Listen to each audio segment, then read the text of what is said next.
Boys, I'm back after a couple days away from the internet for picking Max and Whittaker. But man, for fuck's sake, did I do terrible on the card picks, even though I analyzed shit perfectly. I told y'all Max would outstrike Ilia. He was piecing him up a little bit on the feet in those first two, man. I know Ilia was landing some good leg kicks and was getting a few heavy shots off, but I knew it was nothing that would phase Max as much. I was surprised Ilia shot a takedown early though, but it made sense because it gave Max an extra layer to worry about on the feet. Ilia was starting to slow down in those later rounds, man. You could tell because he wasn't pushing Max back as much. But fuck, dude, Ilia does have some crazy power. First dude to knock Holloway out. It was kind of surreal. Topuria is the real deal, man. And I'm fucking scared for Volk in that rematch, bro. However, Volk will implement more clinches in the rematch because that was the error he made in the first fight. Instead of closing the distance, he tried moving back and ended up backing into the cage, which led him to being put out cold. But yeah, it is what it is. The fight kind of played out as I expected, but man, halfway through the fight, Ilia lands that clean shot.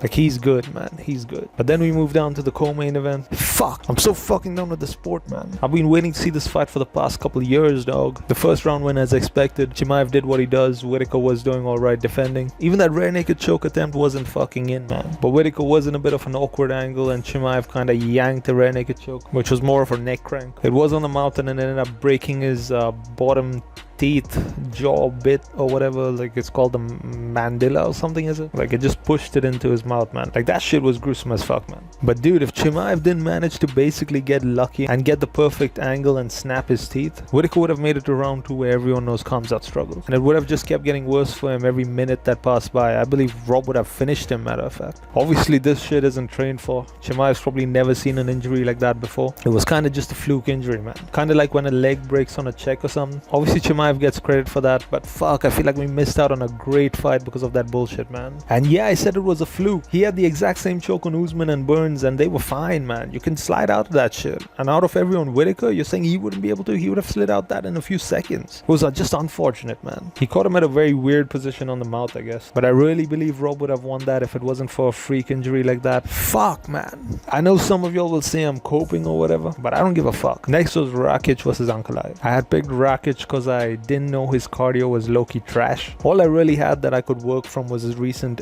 performance against Yuri when he fought at UFC 300, which ended in round 2. But in that first round, bro looked like one of the best fighters on the planet. So that first round was all I really had to work with. You get what I'm saying? And I called it right. He did outstrike Ankalaev in round 1. And I also knew Ankalaev wasn't going to grapple with this dude because this dude's wrestling is actually pretty decent. But dude, I didn't know he was going to gas out like that and slow down to that extent in round 2 and round 3. But I told y'all Rakic would do well. He would have won that if he fucking took a jog or two during camp, man. Now Ankalaev fights Ferreira, I guess, and it all depends on whether he manages to get him down or not. And obviously Ferreira has been working on his grappling, takedown defense, anti-takedowns a lot, so that will be a very interesting fight. And obviously Ankalaev isn't like a primary grappler either, so yeah, I'd love to see that, and I think Ferreira can get it done. Then was the Ige Murphy fight. That knee that pushes Ige's nose into his face at the end of the round is what won it for him. I think he was kind of outlining him anyways, but it kind of solidified the victory. I didn't really give any analysis for this fight. I wanted to see Ige win though, but oh well. And then for the opening fight of the main card, we had Shara Bullet versus Armen Petrosyan. Armen did much better than I thought he would. He almost had Shara out of there in the early round, but oh man, that double spinning back fist was something else, man. That was crazy. Anyways, that's it for this card. UFC 308 is in the books. It was a pretty good card. I was super hyped for that co-main, but for fuck's sake, we got a freak injury. Credit Chimaev, but Whittaker would have slipped out of there if his teeth didn't fucking snap into his mouth, man.